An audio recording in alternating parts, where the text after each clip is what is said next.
everyone, welcome to Coach on Command. My name is Aaron Littleton, and I'm the head coach of the Gymnastics Sports Center Storm, two-time AJA champion, and your host for this hour of excitement and wonder. As you'll notice here, I've got my esteemed colleagues here, and we are going to now I'm saying esteemed when I'm trying to say esteemed. As I was saying, I'm just you've got, yes, as you can tell, I've got Shaggy and Evie here with me. So yeah, we're gonna go down the panel, let them introduce themselves, and we're gonna get the show on the road. I'm Coach Kaegan, and I'm the tallest person here. Hey team, don't be alarmed. I'm Coach Tracy. It's just a hat. Don't throw Pokeballs at me. Very lifelike Coach Tracy over there. All right, so we'll get straight into it now. From the outside, this job can look fairly simple. You teach a flip over here, you teach a roll over there, you try to keep everybody alive as best you can. Sounds simple, right?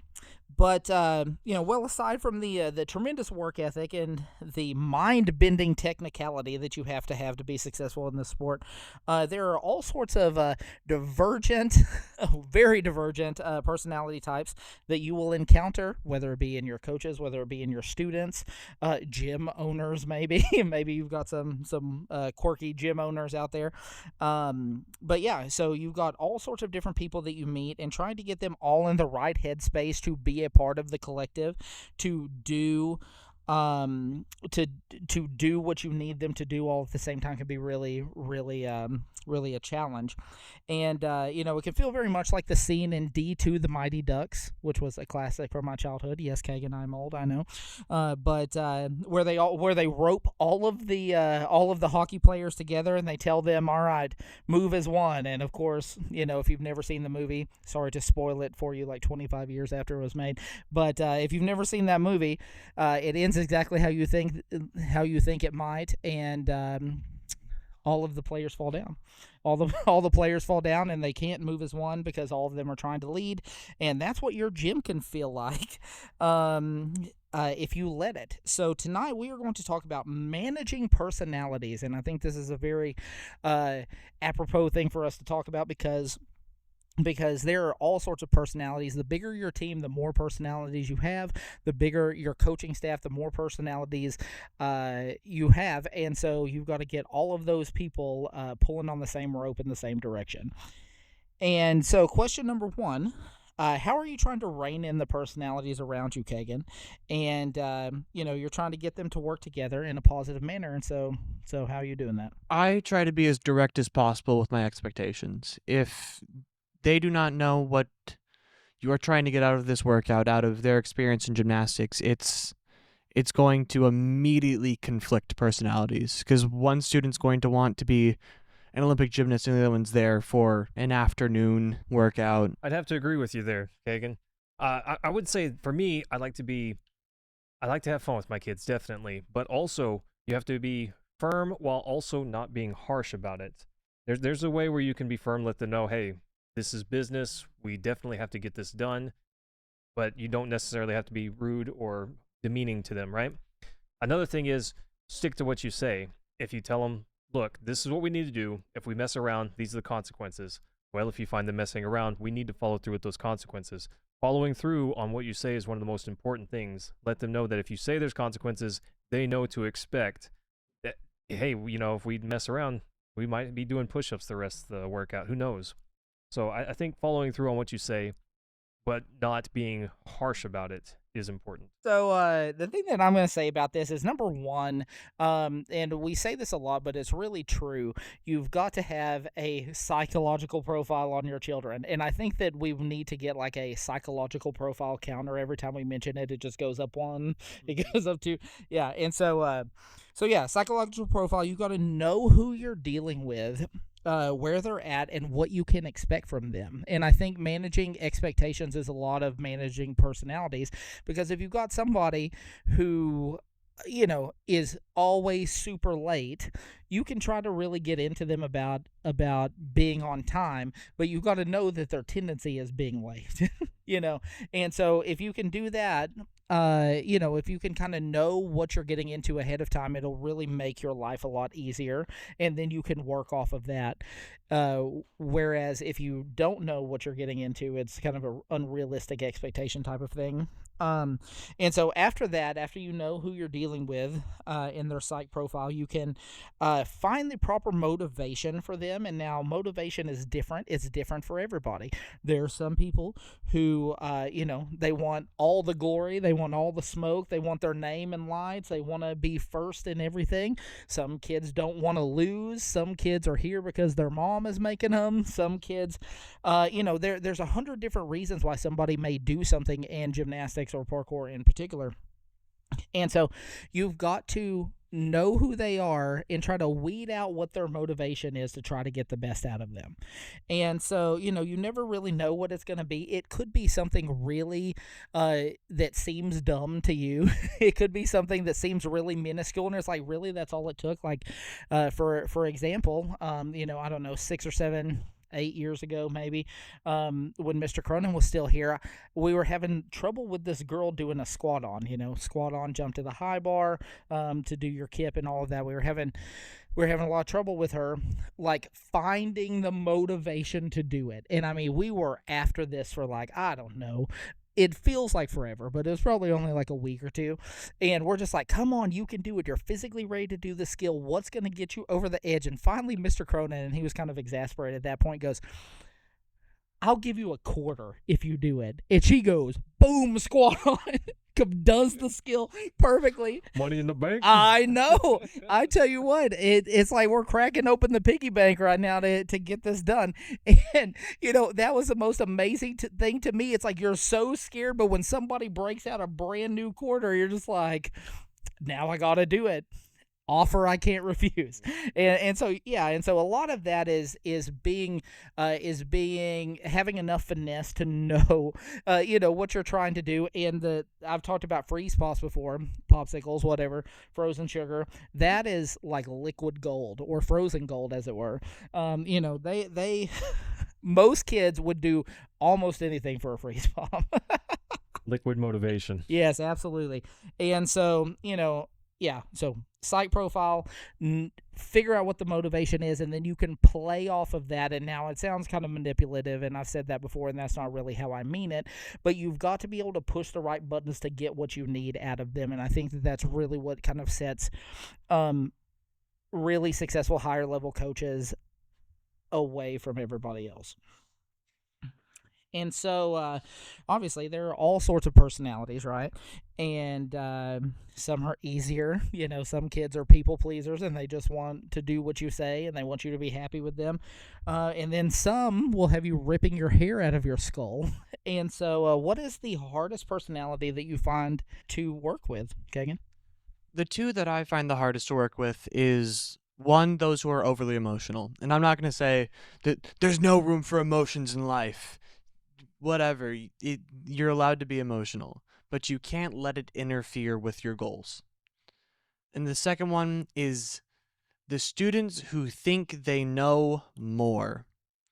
You don't. I promise you, I'm the coach. I know at least a little bit more than you. Randomly strong opinion. Yeah, no, for real. But I understand, for me, when I came in, there was a pre-established team, there was all this stuff, so I understand a little bit there. But I've had students come up from a beginner who's hit IB and then suddenly think they know everything there is about gymnastics, and they're like, it's this. I'm like, no, not even in the slightest. And then they try to argue with me. It's baffling. I asked a 12-year-old tonight. She was trying to argue with me about stretching. I'm like, listen, you need to keep your hips square. You're gonna mess up your whole body line and all that kind of stuff. And I'm like, while you're stretching, you gotta keep your hips square. No, I was like, oh, how long have you been coaching? Exactly. And I've been coaching longer than you've been alive, young lady. I know. Well, the crazy thing about this, I think, and we'll get into this in depth in one of these other episodes, I'm sure, but the thing about this is most youth sports are taught by people who have other jobs.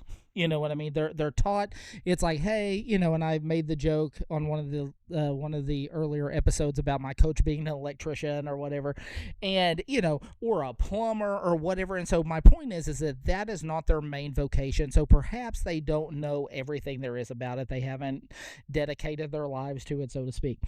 And so, but with us, people come in here and they look at me and they're like, oh, well, I know this from YouTube or something like that. I was like, I am a 12-year professional coach. I have done this forever, and I have been here, and I have built myself up, and it's like, yeah, so that kind of thing does get particularly annoying. Kind of reminds me of the movie 300, whenever he asks him, how many soldiers did you bring? You, sir, what's your occupation? He says, well, I'm a potter. He's like, soldiers, what's your occupations? And they all, give the battle cry.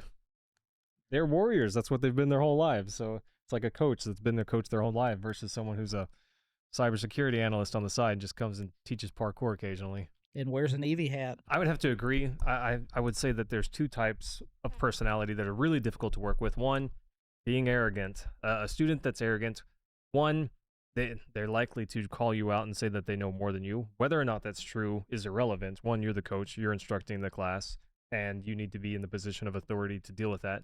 But also, typically, students that are arrogant are unsafe. If I lay a pad on the ground, it's not necessarily because you need it. Half my students don't need a pad and barely even benefit from it at all. But that's not the point. The point is I keep them safe in here, so if they execute some skill outside of here, they're prepared for it, And I'm not saying we never take risks, but we're not arrogant about it. We want to be safe first and perform skills second to being safe. Practice to be safe. That's what it is. Now, on the flip side to that, is the student that is overly afraid to try anything. If you cannot even get their feet off of the ground, you can't get their career as a professional parkourist off the ground. I'm just saying, you've got to start somewhere, but it all comes down to the point where you've got to start. If you can't get your feet off the ground, there's no career in YouTube parkour for you, that's for sure. So yeah, and so those ones are definitely hard to deal with. But I tried to rummage around in the barrel for a different one, than the one that y'all were gonna give. And so that one is somebody who is. And it kind of goes along with the arrogance, but people who are stubborn and set in their ways, whether it be coaches, whether it be students, those people are super hard to deal with. And so now part of it is, when, and really it's hard to bring in people from other gyms. And I really try not to do that. I try to make my own coaches. I try to take people and maybe who don't know how to coach, because I can get them to coach my way. And I can get, and so you maintain a certain continuity within the whole program. And that to me is super important. Sounds like you're stubborn and set in your ways. Right, but it's my program. So, but I'm talking about if you've got people, whether it be students who are under your command, or you've got coaches. It's hard to bring in coaches from somewhere else. At least, especially if they're not willing to learn at least a little bit of your ways. If they're not willing to assimilate, because every gym is different, and I want things done a certain way. And so, you may be okay with letting kids flip off the high bar for the first time ever and see if they live, but I'm not okay with that, and so you've got to really be careful when you're dealing with other people who have been to other gyms like that, because it really can, their mindset really can tank a lot of stuff for you. And it's like, oh, well, at my other gym, we used to do that, blah, blah, blah, blah, blah. Well, it's like, why don't you go back to your other gym? And if that's the way that you were doing it, why are you here? And that can be a hard one to deal with. Those people can be really hard to integrate. And so team culture, I have found, is one of the biggest things to whether you are successful or not. we have a certain way that we do things here. And now I'm not saying that I'm not willing to learn or grow. Obviously I was, or I wouldn't have gotten to this point. And so there are things that you can teach me if you came in. It's like, oh, at my other gym we used to do it like this, and so it's the arrogance about it. You know what I mean? If you're like, hey, so I'm accustomed to doing this drill, maybe this can help. It's like, okay, cool. I'd be more than willing to see what you got. I mean, I certainly don't know everything. And so you can show me something. I'll be like, hey, yeah, let's do that. But if you're like, no, my other coach was so much better than you, and he, why are you, why am I here, and now I got to deal with you and your stupidity, and you don't know how to coach. That is really the attitude that I'm getting at. But I mean, obviously, we're all. We all want to learn and be the best coaches that we can be, but those people who are just so stuck in their ways, so not able to get out of their own way or learn anything new, are just really hard to bring into your program. The my way or highway type of people. And so, last question tonight, we have, do you have any tips? I mean, we've gone over a few, but do you have any extra tips that you might give to people who are trying to deal with any sort of rough around the edges personalities that they may need to manage in the future? The better you can learn yourself, the better you can learn to communicate with everybody else. I can't obviously know what every coach is going to come across in terms of personalities, but a good general idea that works with almost all personalities. If you can genuinely show a student that you care, and obviously you have to genuinely care. If you don't, you probably shouldn't be a coach, in my opinion, but make sure that they understand that you do care about them and the efforts that they put in. And one of the ways you can do that is trying to understand what they want to get out of whatever program they're in. Because if they're trying to achieve certain things and you understand and work your program to help them achieve those things, they're very much more likely to not rebel any authority that you have. If you're helping them achieve their goals while also working to achieve your own for the class, the two of you will work together much more harmoniously. Number one, I think, and it goes back to my answer to the first question, you got to find out what makes them tick. That's the number one, and that's not so dissimilar from what you just said. But you got to find out what they're trying to get out of it, what their motivation is. Again, all that's the same. And the thing is too, earlier I said about knowing what you're getting into, and I think that that's really part of it, because if you're like, oh, this will be easy, I'll just have one conversation, that's it, it's super easy to get real frustrated in a hurry. And so, you got to realize that whatever you're trying to do and you're trying to manage all these personalities, number one, you are responsible, and this is the way that I view it on my team. I am responsible for the understanding and for the attitudes of the people around me, because I'm the head coach. I'm the one who knows the most about gymnastics, and it's like, if we've got a lot of stuff, like, I've got to help these people get on my page. It is kind of where I'm at. And so you've got to realize that is going to take a ton of time and energy and work on your part. And so you've got to come into it realizing that this is not going to be a thing that you're going to do in a day or two. And I think making sure that they know that you care is a good part of that.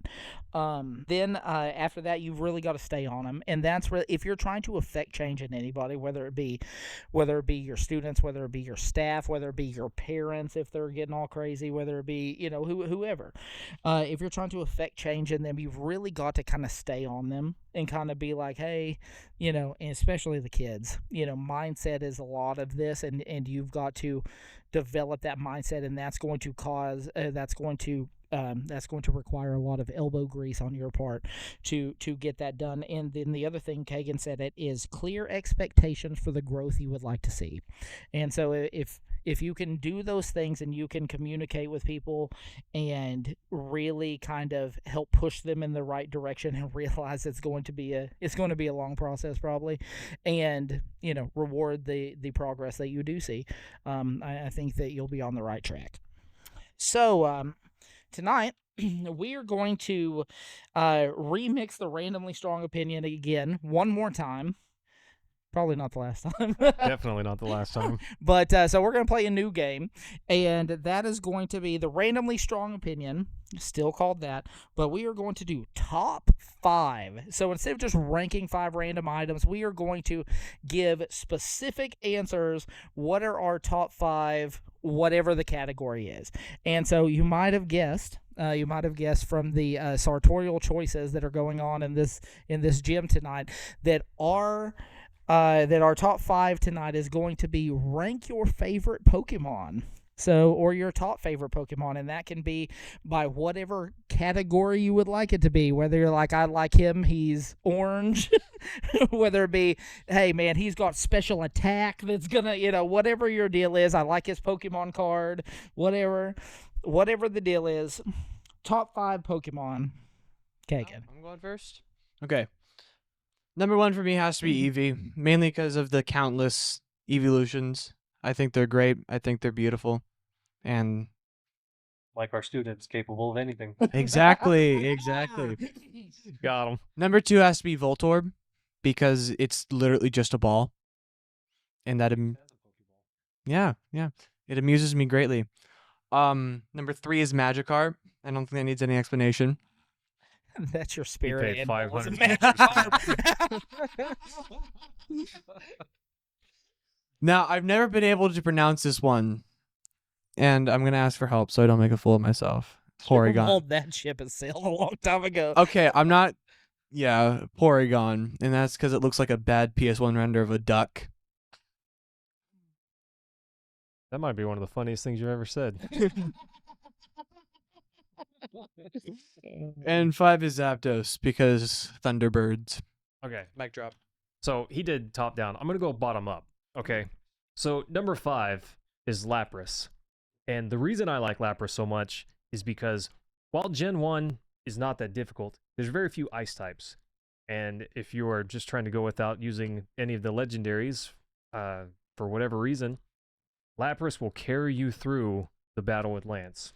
Just Ice Beam and win everything.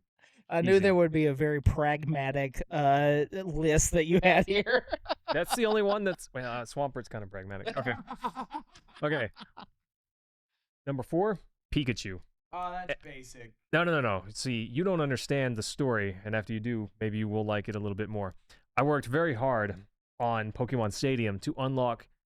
There's a thing that you can do, and I won't get into the details, but you can teach Pikachu from Yellow version the move Surf legitimately, and there's even a mini game that you can play on Pokemon Yellow where you can actually surf with Pikachu and do front flips and back flips. It's not realistic, but it's a Game Boy Color game. What do you want from me?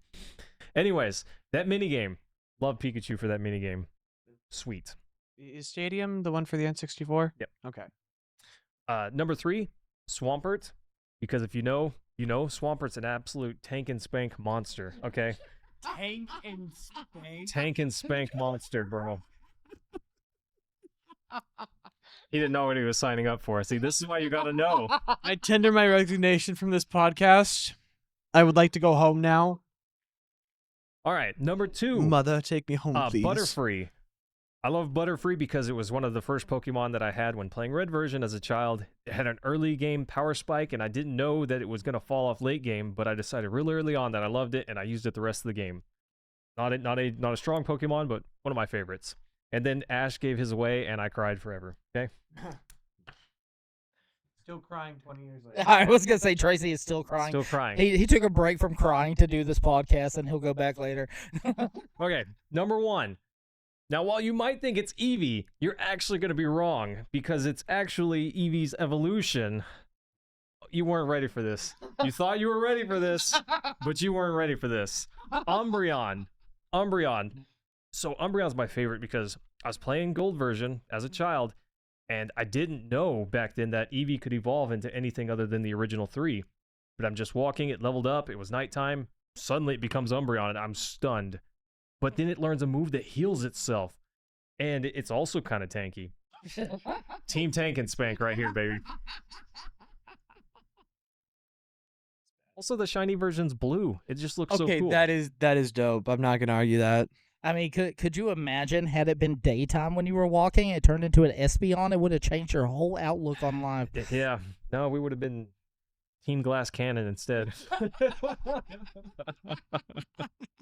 Yeah, I love that. I love that Tracy's really out here debating the realism of Pokemon, and what really got him is that there was an electrified mouse surfing and doing backflips in the middle of the ocean. That was just one bridge too far. Yeah, that was it. All right, and so I'm also gonna go 5. I've been told I had 7, and Tracy told me I couldn't cheat, and so fine, Tracy, I will not cheat. Number 5 is Snorlax, because I mean that's just life goals, man. I mean, you just find a comfy spot. It doesn't matter if you're in everybody's way, and you just pass out there for an undeterminate amount of time, and then Take when you 20 years to stand up. and and then when you do finally get up, you're just like, man, I'm kind of hungry, and you go find some food, and then you fall back asleep. I mean, who doesn't want to do that? I want to do that. So number 5 is Snorlax. Number 4 is Milk Tank, because Milk Tank. You don't like Milk Tank? No, I hate Miltank. But bro, PTSD. it's an anamorphic cow. Like it's awesome. It walks on 2 legs, and you could have free milk forever. Like if you just. I don't think I want milk from that. That sounds So, utterly disgusting. ha! It was milk Wow, that we joke tried a pun right there. Did y'all see that? That was utterly ridiculous. Okay, sorry, I was hoofing it for that joke. Anyways, so this is a meme, but for a very good reason. It'll show you there'll be 2 Pokemon. There'll be a god of destruction and a Miltank. But it's basically saying Miltank is the god of destruction. And that's correct. We'll find the meme. We'll put it right here. Yeah. Whitney's Miltank will destroy you. Yeah, End your roll life. out, man. Roll out, bro. Like Ludacris, roll out. That was the whole thing. Yeah, But anyway. not just roll out, okay? It knew defense curl and then roll out. And if you use defense curl before roll out, it doubles the damage. Mhm. That's broken. This Yeah, thing I mean- is ugly. I mean, if you, Uglier when it's rolling out over your face. it's uglier as your screen fades to black and you wake up in the Pokemon Center. That's That's fair. Where'd half my money go? but yeah, no, Milk Tank, man. You want to talk about a tank? It's in the word, Milk Tank. Get it? That was okay. Anyway, Milk Tank, and yes, it's like if you ever feel parched, you'll just be like, here, hook it up, get some milk, free milk for life. It's fun. And so number 3 is Alakazam. Okay, we mentioned Alakazam earlier because number 1, sweet mustache. I appreciated it, and I really appreciated it even in like 1996. And also it can bend spoons with its mind. Then number 2 is Gengar. Gengar, because it is awesome looking, and that's really all you needed, when the original Pokemon games came out. And also his original Fossil Hollow is just an awesome card. I don't know if you've seen it. You're a lot of things. Unreasonably handsome. More so than I am, but And only one of us has an Eevee hat. listen, it's the biscuit on my hat. That's what makes me unreasonably handsome. Montgomery Biscuit, shout out. I'll see y'all this summer. And then the number 1, I'm sure that you have been waiting with bated breath. It's Pikachu! No, it's Oddish. Yeah, Duh. I'm sorry. Why would it not be Oddish? Oh, Okay. of course, it is Psyduck, the king. Since 1996, Psyduck has been my favorite Pokemon, okay? And the reason is because, number 1, this man is a low-key genius, okay? He has got so much brain power that he cannot even contain it. And also, he is really annoyed by other people, and it makes him have his hands on his head. And like this gym gives you an eternal headache. Yeah, right. And so dealing with people gives me an eternal headache, and so I just really resonated with that as a child, having to deal with people. And so yeah. Also, I wore this shirt because it is a visual representation of what it's like to talk to Kaegan. It looks like a nice shirt, honestly. It looks comfortable. Like It is. it is. It looks. It's a bomb shirt. It looks I enjoy very it. well made. So that's about going to do it for us. If you're enjoying this podcast, please remember to like, comment, subscribe, hit the notification bell. You have an email. What is it, Kaegan? It's askcoc@yahoo.com. Oh, that was actually painless. I can't believe it. That'll do it for us. We thank you very much for hanging out. So please stay tuned for Platypus Volume 1. And have a flipping great day. And don't forget to set. Take care.